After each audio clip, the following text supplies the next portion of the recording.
ዛሬም የለም። የት ሄዶ ይሆን? ፎቶ እንዲቀይራል ያልገባልኩ ነበር። በቃ ትቶት ሄደ። አኩኩሉ በሉ ልጆች ደገና ይሄ ማዳበሪያው እኮ ነው። ጥሎት ሄዷል። ለካ ያን ለቅሶና ስሜት ለውጥ ለማምጣት ነበር። ቃላት ባይናገር አይኖች ውስጥ የሆነ ትልቅ ነገር ያለ ይመስለኝ ነበር። በልቤ ላይ ጸጸት ሐዘን ዘርተሽብኝ ከእንቅልፌ ስነቃን ባክሽ አትሂጂብኝ። አባት ሰላም፣ እስቲ አንዴ ይሄን ፎቶ ተመልከት። ታውቀዋለህ? ይቅርታ፣ አንዴ ናችሁ? ሰላም ናችሁ? እስቲ አንዴ የሆነ ነገር ላስቸግራችሁ። እስቲ ይሄን ፎቶ በደንብ ቢዩት እስኪ። ታውቃላችሁ? ቆይ ይሄን ፊትማ አውቃለሁ። የሰፈራችን ልጅ ነበር። ከዚህ ሰፈር ከሄዱ ብዙ አመት ሆነዋል። አሁን ከዚህ ሰፈር ከሄዱ ቆይቷል፣ ብዙ አመት ሆነዋል።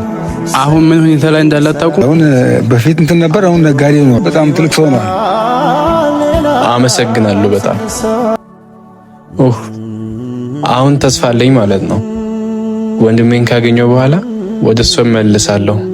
ቆሻሻ ለቃሚ ሰው ሳይሆን ወንድሙን ያገኘና ማንነቱን የመለሰው ሰው ሆኜ እሄዳለሁ። ያኔ ፍቅሬን በድፍረት እነግራታለሁ።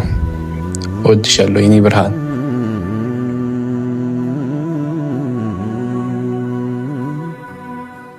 ወንድሜን አገኘው። እዚህ ውስጥ ነው የሚሰራ አሉኝ። ሀብታም ነው፣ የተከበረ ሰው ነው አሉኝ። እኔን ሲያየኝ ግን ምን ይለኝውን? እንደ ወንድሙ ይቀበለኛል ወይስ እንደ ለማኝ ያባረረኛል? ይህን ድምፅ ነው የማውቀው። ማን አንተ? እኔ እየፈለክ ነው እዚህ? ድምፅ ምን ነው ከሆነ ሰው ጋር ተመሳሰለብኝ። ወንድሜ እኔ አላምነው። ወንድሜ አንተ ነህ? ቆይ ተረጋጋ። ይሄን ፎቶ ተመልከት። እናታችን፣ አባታችን እና እኛ። እኔ ለብዙ አመት ቆሻሻ ልቄ ነበር። አንተ ግን እዚህ ደርሰህ እግዚአብሔር ይመስገን። እኔ ደግሞ ዛሬ የመጣሁት ላሳፍር አይደለም፣ ወንድም እንዳለኝ አውቄ እንድሞት ብቻ ነው።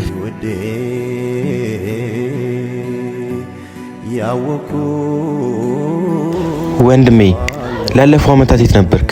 እኔ እኮ ሞታል ብዬ ተስፋ ቆርጬ ነበር። በቃ እንግዲህ አታልቅስ። ካሁን በኋላ አብረን ነን፣ እሺ?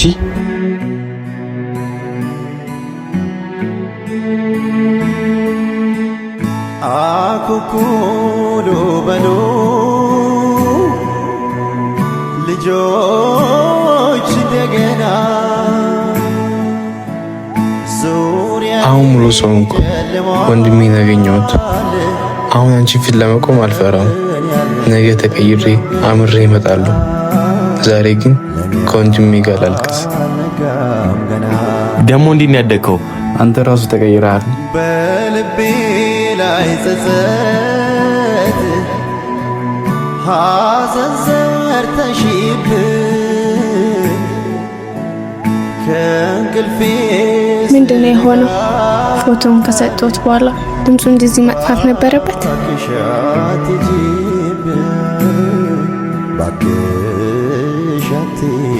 ይቅርታ። እዚህ አካባቢ ሁልጊዜ ቆሻሻ የሚለቅመው ልጅ አይተሽ ታውቂያለሽ? ኧረ አይቼ አላውቅም። በጣም ቆይቷል። ማዳበሪያው ራሱ ጥሎት ሄዷል። እሺ፣ አመሰግናለሁ። ሰኔ 30 ኡፍ፣ ያ ቀን ወደ ኋላ ተመልሼ ባላገው ይሻል ነበር ማለት ነው። ምናልባት የሆነ ነገር ሆኖ ይሆን እንዴ?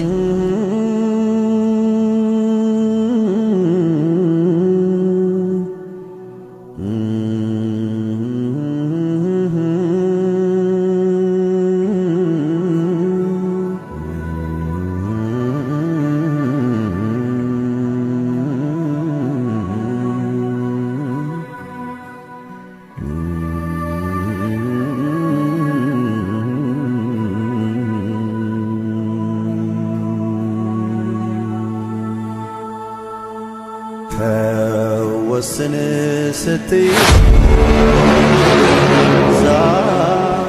ሰላም ነው?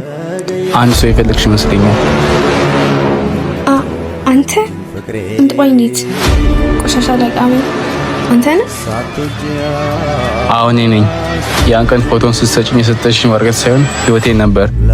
በአንቺ ምክንያት ወንድሜን ያገኘሁት፣ በአንቺ ምክንያት ራሴን ያገኘሁት፣ ግን ከሁሉም በላይ በአንቺ ምክንያት ነው ለመኖር ምክንያት ያገኘሁት።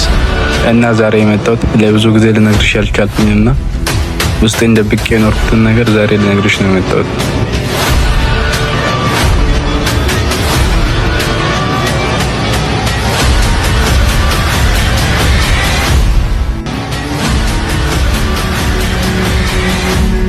ለአመታት ስወድሽ ነበር፣ ግን ቆሻሻ ውስጥ ሆኜ ልነግርሽ አቅም አልነበረኝም። ዛሬ ግን እንደ አንድ ሰው ፊትሽ ቆሜ አመሰግናለሁ፣ እወድሻለሁ ለማለት መጣሁ። አላምንም አንተ መሆንህ ለማመን ይከብደኛል። እኔ ያን ቀን ፎቶን የሰጠው ዝም ብዬ በድንገት ነበር፣ ግን በውስጤን ሁሉ ፍቅርና ጥንካሬ ይዘ ነበር። ፍቅርሽ ነው ጥንካሬ ሆነ። በየቀኑ በዛች መንገድ ስታልፊ ባላሽ ኖሮ ምናልባት ያንኑ ተስፋ ቆርጬ ሞት ነበር። አንቺ ግን ሳታውቂ የህይወቴ ብርሃን ሆንሽልኝ። አመሰግናለሁ። ቅድም ያልከኝ ነገር እወድሻለሁ ያልከኝ እኔም እወድሃለሁ።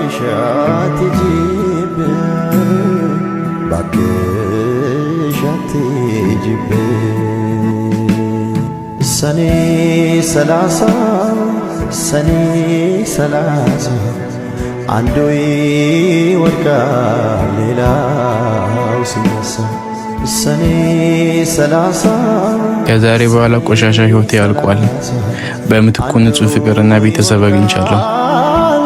ህይወት እድል ለምትሰጠው ለሚታገሉ ብቻ ሳይሆን በፍቅር ለሚያምኑም ጭምር ነው።